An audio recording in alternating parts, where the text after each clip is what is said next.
Okay, jabronis, we're in front of the whiteboard again, and if you can see, there's like a steps here. I'm gonna give y'all my 3 steps for success. Kind of a lame business guru kind of video. Now, I'm gonna try to put a lot of information in here, not a lot of fluff. The reason I'm making this video is I have made a lot of money, and there's a lot of things that I did like intuitively in my career that set me up to make a lot of money. And I'm going to share that with y'all now, because a lot of these douchebag gurus that I see on here, they're giving all these tips. It's almost like they think there's like some magic password of like things you can say to people to get business, to get wealthy, and there's like some shortcuts. And so and this is not gonna be a fun video for, like, if you think it's really easy, I'm probably gonna crush your dreams on this video, okay? So before I give you the steps, there are some prerequisites to this that I'm not really gonna go over too much. This applies to almost all industries, almost, but it has to be a high ceiling industry. So like, what I mean by that is like social work isn't in there, you know, restaurant work isn't in there. There's gonna be a lot of jobs that, the ceiling isn't very high. Like even the high end people don't do too well, okay? So it's gotta be a high ceiling industry. And then the second factor is it's gotta be results oriented. And what I mean by that is like, it's not subjective. Like the results are concrete. So like art is one of those things. If you want to be like a craftsman, you want to make like some sort of wood thing you sell, that's not a results oriented industry. That's something that people, it's more like a preference based thing, or like what people like. And you can make money at that, but it's not, I don't know how to fucking make money at that. So that's not what I'm talking about. So we got to have high ceiling industry, results oriented industry, okay? So the first step to making a lot of money, and this is, again, this is back of the class version. This is, I don't got a rich daddy. I didn't go to college. I may not even have graduated high school. I may have a criminal record. No one's ever helped me out. I'm gonna have to do this all on my own with no resources from nobody. This is your method, okay? So first step, step 1, that's here. No shortcuts. No shortcuts / commitment. Okay, that's the first step. No shortcuts / commitment. What I mean by that, it's gonna take 10 years to make money no matter what. Because again, this is the back of the class version. This is the unprivileged version. This is you're gonna do it by yourself and you're an idiot, okay? Just like me. So it's no shortcuts. Whoops. Cuts. No shortcuts and commitment. So you got to stick with it, because I've told people before, it doesn't matter what industry I was in, I would have made a lot of money. I could have went and sold cars. I could have became an electrician. I could have became a welder. I could have got into irrigation. I could have started selling fucking pumps. I would have found a way to make a lot of money because of I accepted there's no shortcuts, and I know it takes commitment. I know I got to commit to this in the long haul, because you're not going to be good at anything if you do it for a year or two. You have to do it for a long, long time and become the best at it, okay? So you need to be focused, have that commitment to no shortcuts and becoming the best at your trade. And the reason that's the first step is because you got to understand, day 1, you're making no fucking money, okay? And like your prospects may seem bleak, but they don't matter. It does not matter. We're going to do these 3 steps, and it doesn't matter if you have a shit boss, it doesn't matter if you have a shit job. If you do these 3 things, you will be so valuable. So, no shortcuts, commitment.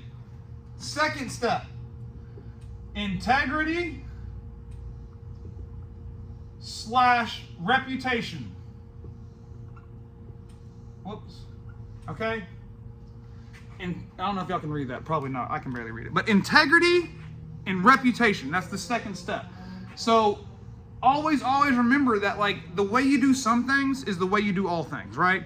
And so this part here, I just naturally I just naturally cared a lot about my customers. I cared a lot about their problems, and like I wanted to solve them. I wanted to be valuable to people, and like I cared that, like, no matter what, like accountability. I should have wrote integrity and accountability, because that way it's like you don't need anybody arguing with you. You don't ever want to lie. If somebody thinks you fucked up and you did, own it, fix it, make it right, and then all of a sudden you build this reputation of he's an honest. Like, okay, here's an example. On my board over there, I got a job that was $13,450. Okay, sold it.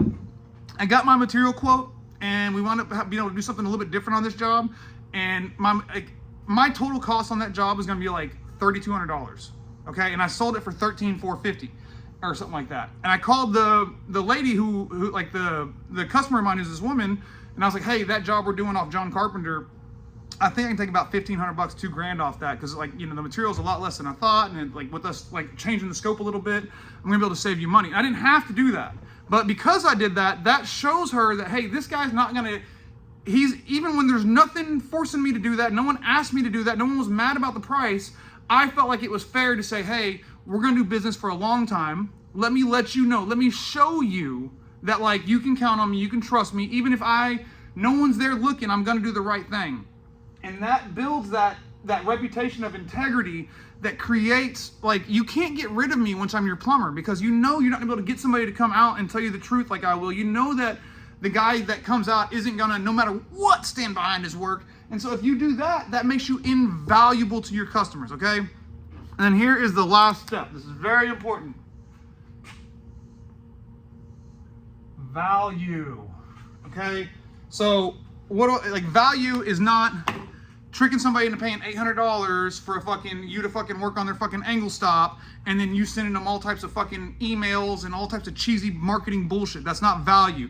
Value is understanding what the customer wants. What are they trying to get accomplished, right? And then how can you solve that problem? That is seriously, it seems simple. Most people don't get it. Like, a lot of my guys don't get it. Like, I had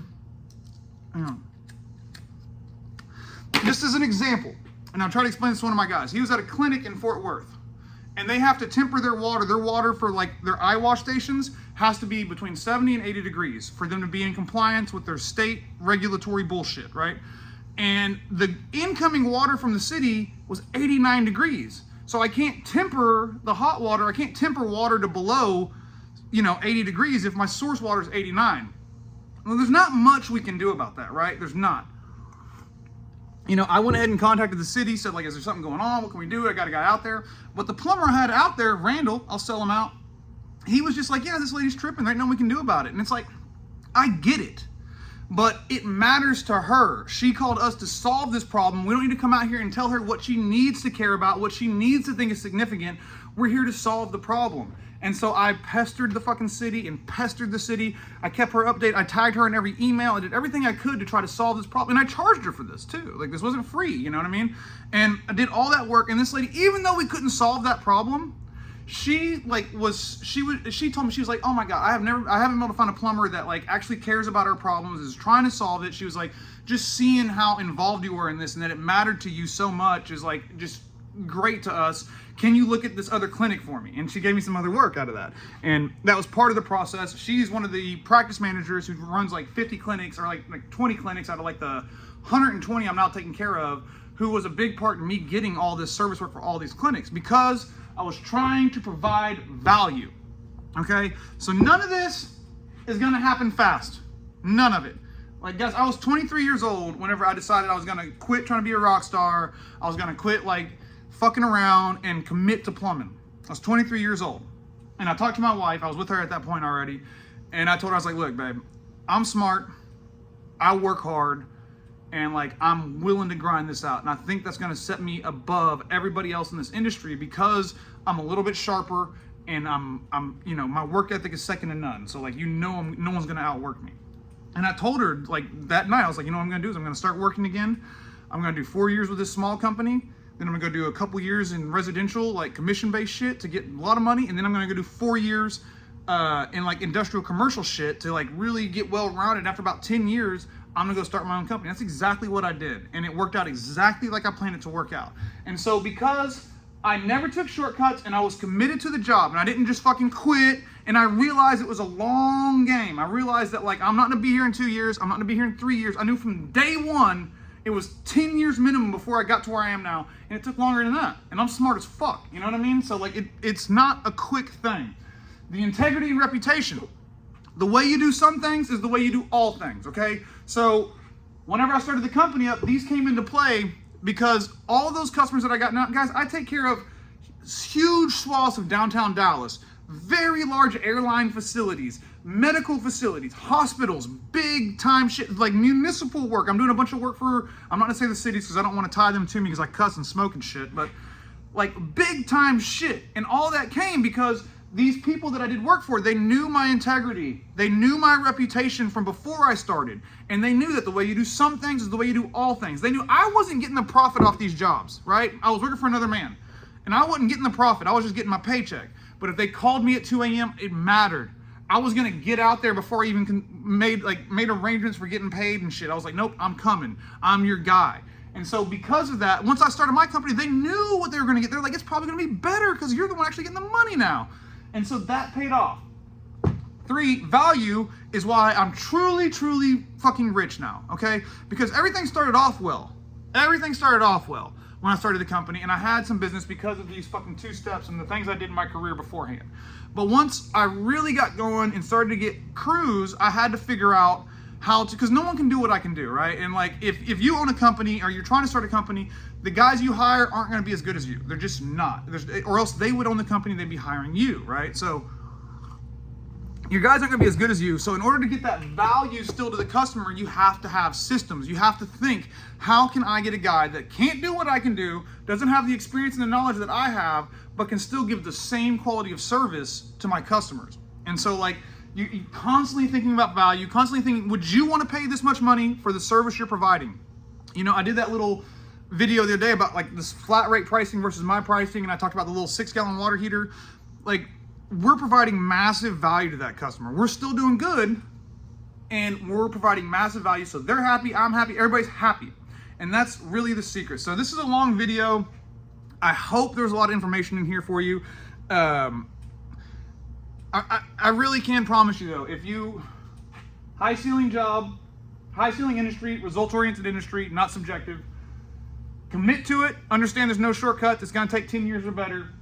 The way you do some things is the way you do all things. That integrity and reputation, people remember that shit, okay? They fucking remember.